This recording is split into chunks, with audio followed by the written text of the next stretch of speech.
From the School of Education.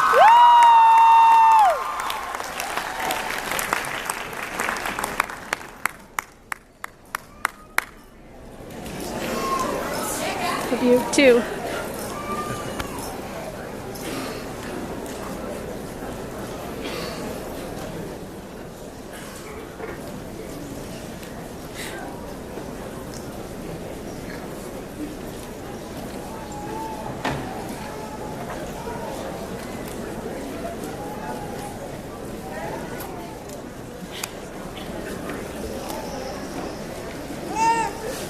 Good afternoon, Board of Trustees, Felician sisters, Dr. Prisco, honored guests, distinguished faculty, staff, family, friends, and the Felician College Class of 2015.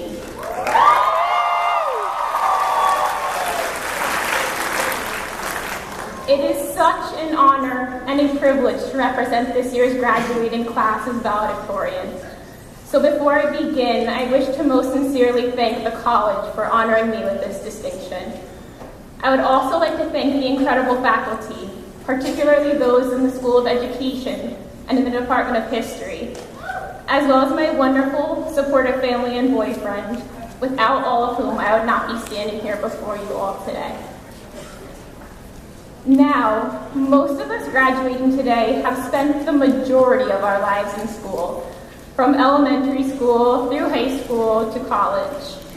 We've gone through the rigors of higher education year after year with the intent of determining what it was we aspired to be upon reaching adulthood and ultimately pursuing that goal.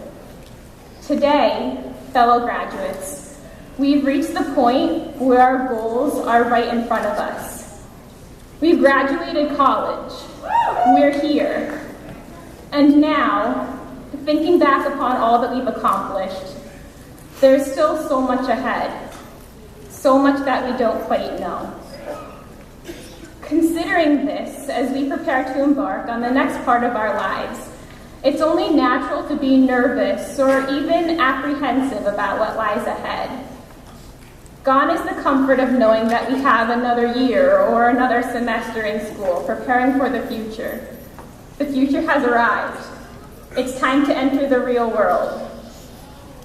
And while this lofty realization could certainly leave us clinging desperately to the past, seeking the warm embrace of the familiar, and outright rejecting the unknown ahead of us, I want to urge each of you to do something else.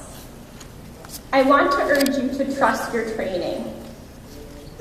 I'm certain that that last statement may have left some of you scratching your heads a bit, so please allow me to explain. This past fall, I ran cross-country for the Felician College women's cross-country team. But before the season began, as any athlete can tell you, there was a tremendous amount of preparation. My summer especially revolved around training to be the best runner I could be. There were many, many miles run, new pairs of running shoes purchased, aching muscles, and plates of pasta. And, admittedly, there was apprehension. While I was a bit anxious about the thought of juggling the start of my senior year with athletics, what truly made me uneasy was not knowing what to expect and the worry that I would fail. Running was a passion I found later in life, so I wasn't quite sure how I would measure up against college competition. Not to mention that cross-country, as the Felician coach has put it, is a terrifying sport. The thought of towing a starting line with about 150 other women to run a race on a course through the woods, up hills, down hills, as fast as my legs could carry me, I was nervous. I wasn't sure what to expect, and with every mile I ran, self-doubt continued to creep in. And as August approached, I had nearly resolved that I was not going to compete. About 3 weeks before the new school year and the cross-country season were about to begin, my best friend and I met with Coach Brennan and Coach Powell, the coaches of the cross-country team. And we chatted a bit, we caught up about my training, and they asked me how I was feeling about running for them. They knew I was having reservations about competing. I told them that I was having second thoughts. I told them I wasn't quite sure I could do it. I told them I was afraid of making a fool of myself. And I may not have used the word fool. After I allowed those words to spill over, I anxiously waited for a response. They appeared to take in what I had just said. But rather than give me some uplifting, life-affirming speech, pat me on the head, and tell me that everything was going to be okay as I anticipated they would, they exchanged glances, looked at me, and then told me that that was the dumbest thing they had ever heard, and then proceeded to laugh in my face.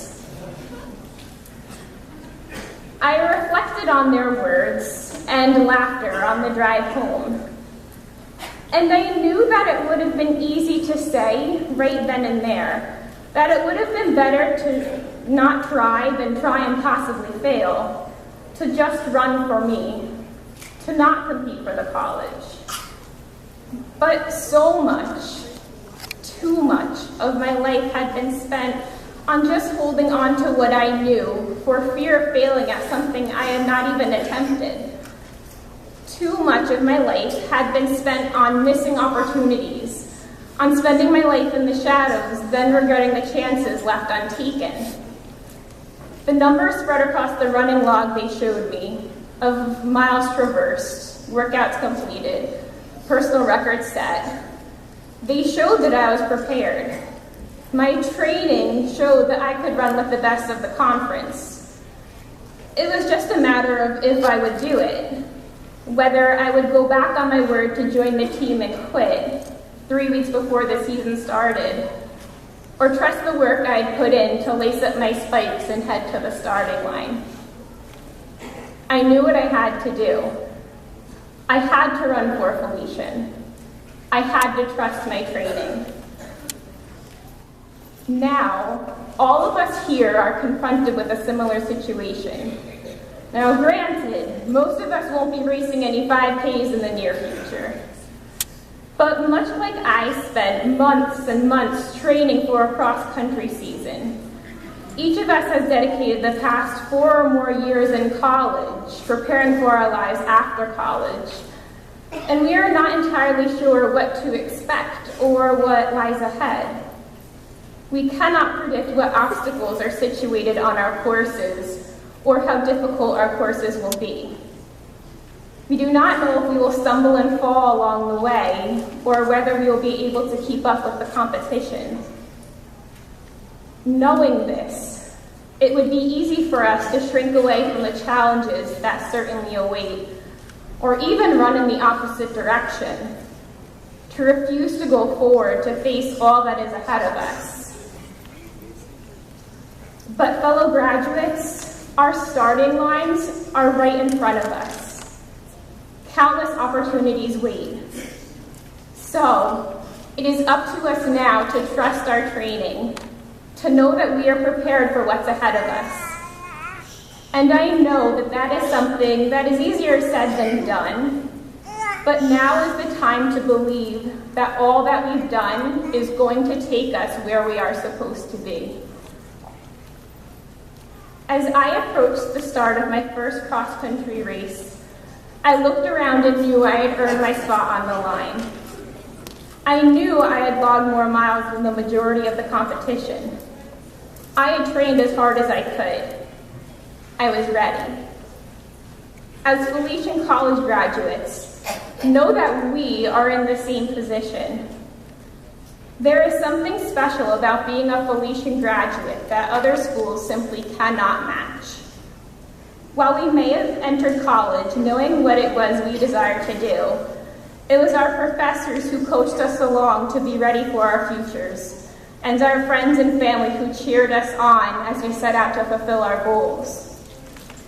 Thanks to the dedicated faculty and the support we have received throughout our 4 years in college, we are better prepared than any new college graduates entering the workforce or continuing to pursue higher education. Although we will undoubtedly continue to learn more as our lives progress, our vast educational experiences have served as our preliminary training to become caring, compassionate, and competent in our respective fields. We've crafted countless lesson plans and spent 7 semesters in field experiences, culminating in student teaching our own classes. We completed nursing clinicals, putting in 12-hour shifts and treating patients as our own.